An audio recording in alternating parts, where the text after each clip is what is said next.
Section 3.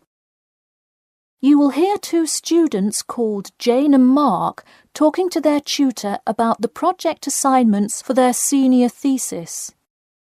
First, you have some time to look at questions 21 to 23.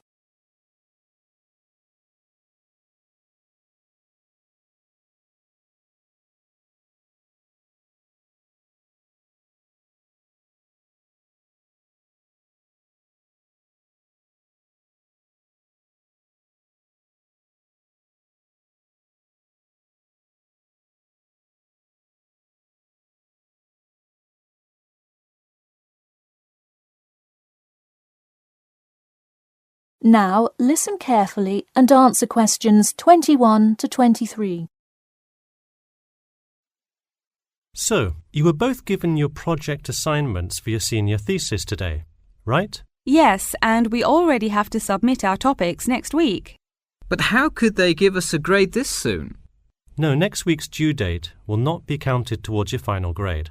The teachers are just going to read your topic and give you feedback. Oh, I see. So first we should come up with our topics, and then what? Well, once you know what you want to study, you need to think about how you'll study it. You need to decide on your research methods. The methods will be the main part of your paper. What about the results section? Well, I can give you feedback on that, but you will be the one carrying out an experiment, and thus will have to produce the results on your own.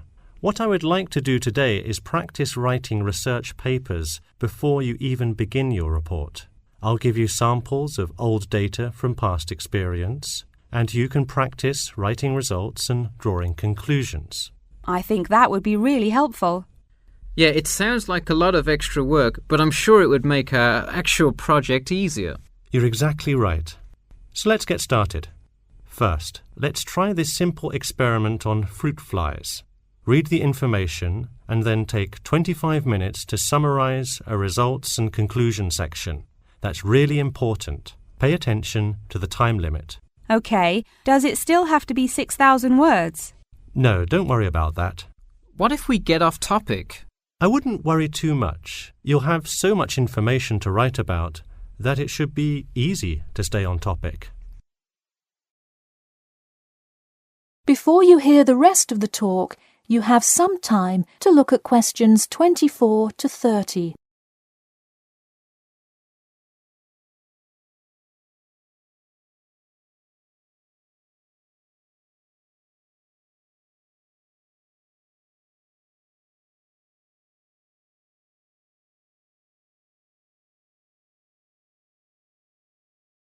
Now listen carefully and answer questions 24 to 30. But what about other sources? Well, for this assignment, you can use the one from your textbook. In your actual paper, you should find old experiments that support your topic. So do we need to find different types of sources? For instance, should I be conducting lots of interviews to use in my paper? No, there's no need to conduct lots of interviews or anything like that. OK, I'm ready to get started. I'm still a little confused, though, on how we should format our paper. Don't worry about it for now, but on your final paper, make sure to pay attention to the format. It should follow the guidelines exactly. Oh man, I'm starting to understand why they give us all semester to do this. Are there any other small details like that we should know about? Not a whole lot.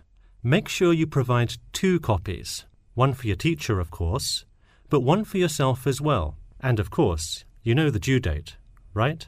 It's April the 11th, right? What? No, it's May 11th, right? Yes. The due date is May 11. Write it down. Oh, wow, yeah, I need to note it. Also, I'm having trouble finding information on my topic. What if I can't find enough good sources? It's all right to change your topic. Just make sure to do it before the beginning of April. Oh, really? Wow, I'm definitely going to change it then.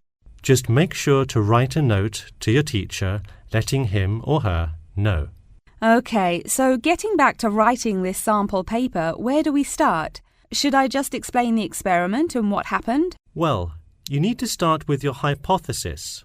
what you think will happen, and then describe your procedure. Then you can write up the results and your conclusions. Oh boy, I don't know if I can handle any more instructions. That is the end of section 3. You now have half a minute to check your answers.